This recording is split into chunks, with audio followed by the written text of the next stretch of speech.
বাংলাদেশের জনগণের কাছে উন্মোচন হচ্ছে। আপনারা নিশ্চয়ই দেখছেন মিটফোর্ডের হত্যাকাণ্ডে যে হত্যাকারী তাকে এনসিবির মিছিল থেকে গ্রেপ্তার করা হয়েছে।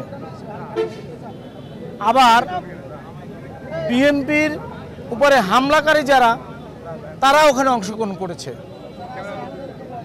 আমরা ইতিমধ্যে দেখতে পেয়েছি জামাত, শিবির, এনসিপি সহ অন্যান্য অনেক সংগঠন বিএনপির নামে, বিএনপির শীর্ষ নেতা আমাদের বিএনপির মাননীয় ভারপ্রাপ্ত চেয়ারম্যান 18 কোটি মানুষের হৃদয়ের স্পন্দন তার সম্পর্কে কটূক্তি করেছেন।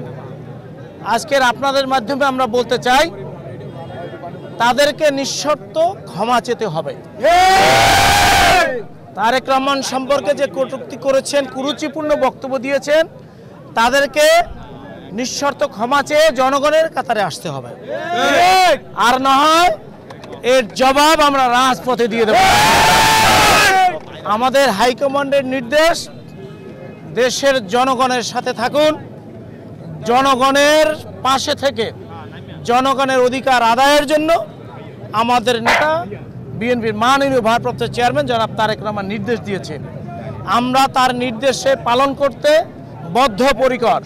আজকের আপনারা দেখেছেন বাংলাদেশ জাতীয়তাবাদী ছাত্রদল প্রতিবাদ মিছিল করেছে। এই রকমের আগামীতে আমরা আমাদের অন্যান্য অঙ্গ এবং সহযোগী সংগঠন সবাই প্রতিবাদ জানাবে সাংগঠনিকভাবে।